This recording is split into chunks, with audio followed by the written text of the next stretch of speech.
Did the universe have a beginning? If it did have a beginning, how did it happen? Why is the universe as bizarre as it seems to be? Will the universe have an end? Will it have a death? Why is the universe so apparently complex? Why is it so rich? Why isn't it simpler? Cosmologists are coming up with some of those answers today. We've learned more about the universe in the last few decades than in the rest of human civilization put together. One thing we do know today is that our universe is getting bigger. If we look at our universe today, we find that it's expanding. The galaxies that are a long way away from our galaxy are moving away from us. This discovery was made in the 1920s by the astronomer Edwin Hubble with the biggest telescope of his day. He pointed that telescope at distant galaxies. For the first time, we could see those distant galaxies. And he noticed something very funny about the light from them. The light from those galaxies was redshifted. That meant those galaxies were moving away from us. If you stand at the side of the road and you hear an ambulance drive past, you'll hear the siren on the ambulance as a high-pitched sound, and then the ambulance will drive past and the pitch of the siren will go low. The reason the pitch of the sound is changing is not because the siren's note is changing, it's because the ambulance is moving relative to us. There's a similar process for light, only this time it doesn't affect the noise, because light doesn't make a noise, it affects the colour of the light. Like sound, light travels out from its source as a wave.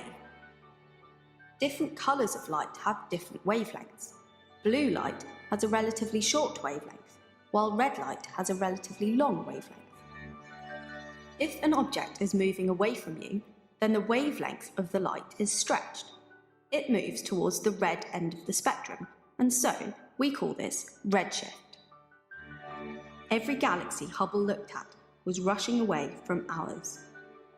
He realised that the further away the galaxy was, the bigger the redshift of the light. That meant those galaxies were moving away from us at faster and faster speeds. It's not that the galaxies are moving apart, it's the fact that the entire universe is expanding. The whole of space is getting bigger. Turned on its head, and this discovery leads us to an astonishing conclusion. If something's bigger today than it was yesterday, then yesterday it was smaller than it is today. Just trying to run the movie backwards, you have to conclude, it's not rocket science, that all the matter that we see today must at one time have been in a very dense and hot region of space. And that is the phase that we call the Big Bang. We've now more direct evidence that our universe started with the Big Bang. If we can look in the right way at the universe, we should be able to see the afterglow from the Big Bang, the heat left over from the Big Bang. Astronomers were looking for the smoke left after the fireworks, and sure enough, when they looked, they found it. This is a picture of the heat left over from the Big Bang. It is a picture of our early universe, and like a fossil record, it also gives us clues to how our universe evolved. This early universe is spotty. It's like a spotty baby. It has hot and cold spots. These hot and cold spots are absolutely fundamental. It tells us that when the universe was the human equivalent of 1 day old, it wasn't perfectly uniform. It already had in it the seeds of the galaxies and the other structures that we see in the universe today. So it turns out to make a universe like the one we see today, all we need is gas, hydrogen gas, and gravity. Now, gravity comes for free in our universe, and it turns out to make stars and galaxies is very easy. You simply take that gas that was formed in the Big Bang and you wait. As we've seen, the early universe wasn't perfectly uniform. It had hot and cold spots. After about 380,000 years, the super-hot early universe had cooled enough for atoms of hydrogen to form, and this gas gathered in the cool spots. As matter gathers, it produces gravity. More gravity attracts more matter, and so on, until you end up with the stars and the galaxy we see today. But there is another more mysterious ingredient.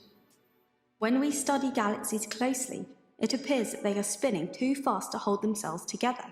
There doesn't appear to be enough gravity to stop the stars from flying off into space.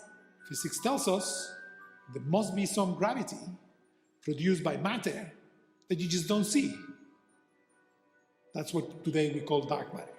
And for the universe to behave as it does, there must be about 5 times more of this invisible dark matter than there is of visible matter. The dark matter is the circus master. It goes the tune. The dark matter is the force that has sculpted our universe. Without dark matter, there would be no galaxies. Without galaxies, there would be no stars.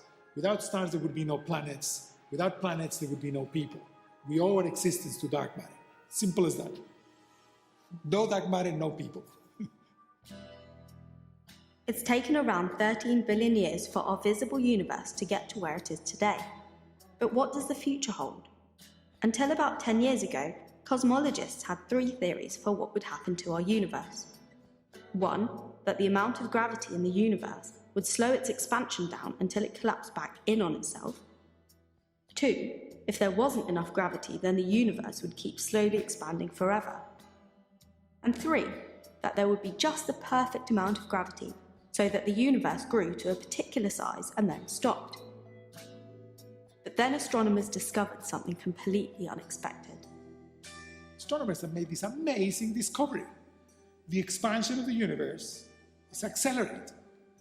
Now, how can that be? Astronomers realize there must be something pushing. We don't know what it is, but we know it's there. And this agency that is causing this accelerated expansion, it's called the dark energy.